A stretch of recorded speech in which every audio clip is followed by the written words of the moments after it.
આજરોજ સામાજિક કાર્યકર ભરતભાઈ બાબા દ્વારા દંતેશ્વર ઘાઘરેટિયામાં જમ્મુ કાશ્મીરમાં આતંકવાદીઓએ જે નિર્દોષ લોકોને માર્યા એના માટે એક મૌન પાડવામાં આવ્યું હતું અને એક ભારત દેશના નાગરિકોને સંદેશ આપ્યો હતો। જે પહલગામ જમ્મુ કાશ્મીરની અંદર આતંકવાદીઓ જે આતંક ફેલાવી અને જે નિર્દોષ વ્યક્તિઓની જે હત્યા કરી છે એના માટે કૃષ્ણનગર ઘાઘરેટિયા રોડ બધા જ લોકોએ એમના આત્માને શાંતિ મળે એના માટે એક મૌન પાડી અને પ્રાર્થના કરી છે કે એમના આત્માને શાંતિ મળે। યાદ આવતા દુઃખ થાય છે કે કેટલું બધી તકલીફ છે।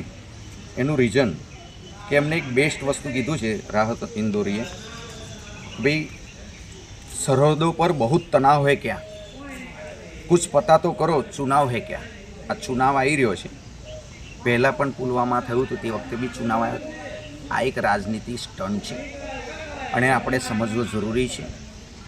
અને આ એક ભારત દેશ બિન સાંપ્રદાયિક દેશ છે, એની અંદર હિન્દુ, મુસ્લિમ, શીખ, ઈસાઈ, પારસી કરીને લડાવાની એક આ રણનીતિ છે। કેમ કે આ ઇલેક્શન એકદમ નજદીકમાં ગુજરાતમાં પણ આવી રહ્યું છે અને બિહારમાં પણ આવી રહ્યું છે।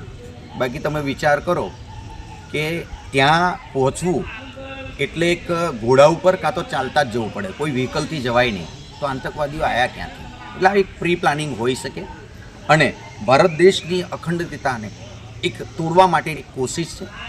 જેને પણ જે ગુનો કર્યો છે એ ગુનાની સજા એમને થવી જોઈએ, નહીં કે નિર્દોષ લોકોને। આવી રીતે જાત પાત નાત ધર્મોને એ કરીને કરીશું તો આપણો દેશ કોઈ દિવસ અખંડ નહીં બને। અને આ જે આતંકી હુમલો થયો છે એવા લોકોના ભારત દેશની અંદર લાવીને ગરદન કાપી દેવાની। દેશના લોકોને શું સંદેશો આપવા માગો છો? સંદેશો તો ખાસ કરીને એક યુવાનોને આપવા માગીશ, બધા જ ભારતીયોને બધાને જ આપવા માગીશ કે ભારત દેશની અંદર બધા જ ધર્મોના લોકો રહે છે।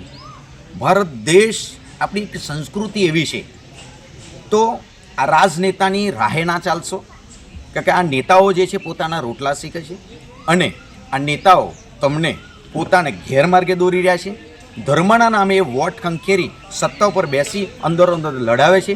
કોઈ પણ જગ્યાએ તમે જુઓ પોતાના જે મોટા મોટા નેતાઓ છે એમના દીકરાઓ વિદેશમાં ભણે છે, એ ઝંડો લઈને નહીં નીકળે, તો તમે હિન્દુ મુસ્લિમ ના કરશો, શીખ ઈસાઈ પારસી ના કરશો અને દેશની અખંડિતતાને તોડવાની કોશિશ ના કરશો। શાંતિ જાળવો, જેને પણ જે ગુનો કર્યો છે એને સજા મળવી જોઈએ।